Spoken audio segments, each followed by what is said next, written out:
I'm Dr. Kelly Ray here, your inner critic tamer and mindset coach with strengthandsensitivity.com. So I'm going to try this again. This is like my third attempt at doing this video this morning. For some reason, the video keeps stopping. So, yay! Anyway, I want to come on and talk about more information about how our inner critic keeps us stuck. There's a number of ways. So there's being stuck through anger. Anger is definitely an emotion or a feeling, but we can get stuck in it and it can become very consuming and debilitating in our lives. Shame is another. Guilt is another. Hurt is another. And anxiety is another. And I want to talk about hurt for a minute. So in the group earlier this morning, Lisa had made, one of our beautiful members, Lisa, made a comment on one of the posts about how to mend a broken heart. And my heart really goes out to her for posing that question, because that shows me that there's something that's sitting there. And quite honestly, we have all probably at some level experienced a broken heart. It does not feel well. So how do we do that? One of the ways of doing that is to take it from how do I to what can I? What can I do to feel happy? What can I do to feel joy? What can I do to feel calm at this moment? Having a broken heart, having a disappointment, having a pain happen is terrible. And I can tell you from my own experience, when I lost my mom, when my mom passed away, for a very long time, I waxed and waned in between feelings of sad, feelings of anger, being mad because I no longer had her in the physical realm to where I could ask her things. I couldn't go have tea with my mom. I couldn't do the fun things that we wanted and had always done and enjoyed doing together. And I was mad about that. And then I felt shame because maybe I didn't get to tell her things that now that she's not here, I ran out of time to tell her. And I hurt for myself. And I hurt for my family because she was not here anymore. And there was moments that I had anxiety about it because I was like, what am I going to do?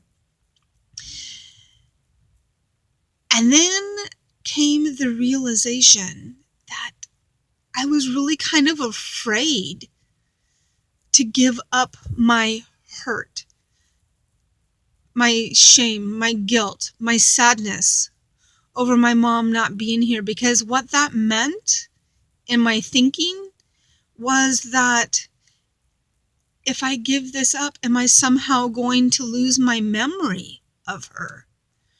Because sitting in this pain of being sad that she was not here anymore, being sad that I was not going to have future memories with her in the way that I would have liked them to be,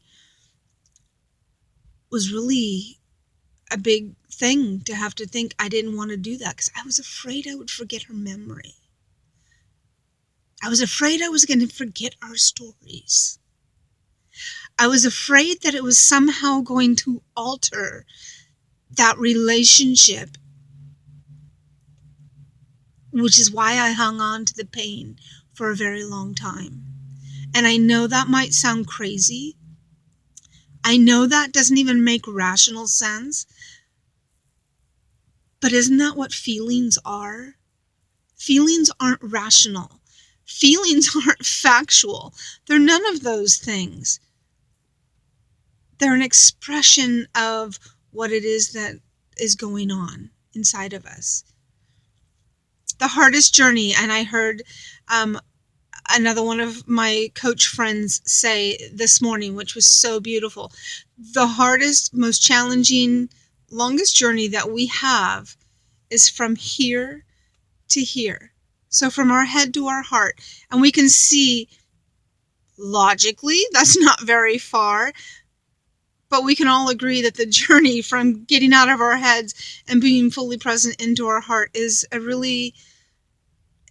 an amazing, crazy, wild, unnerving, whatever word you want to associate with it, beautiful journey. And there isn't just one way to do that. There isn't just one way to heal from a broken heart. There isn't just one way to get over something. There isn't just one way to process.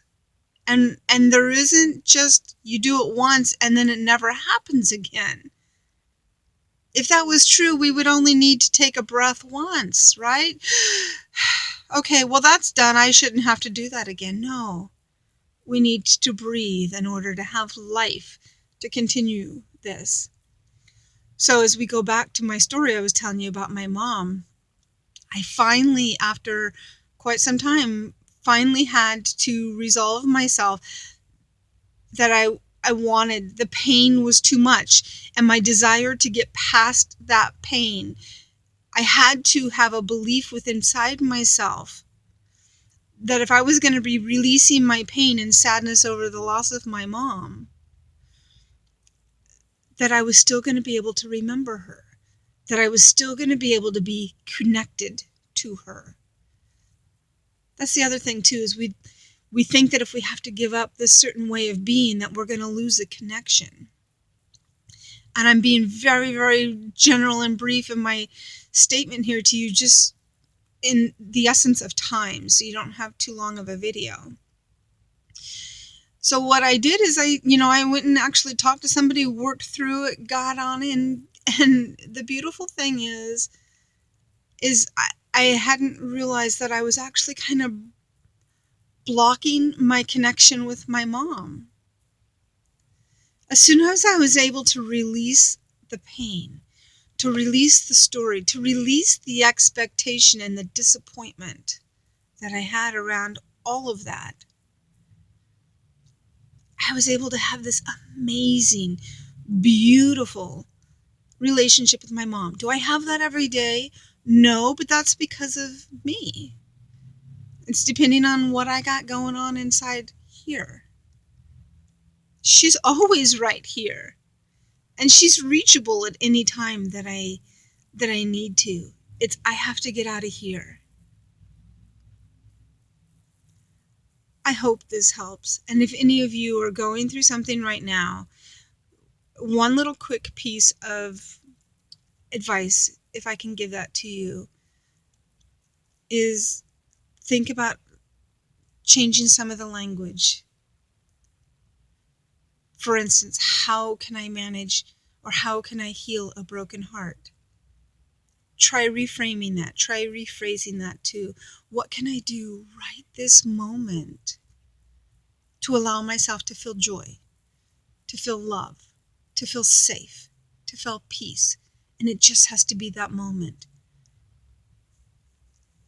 I hope this was helpful. Please know that I send you so much love. Bye.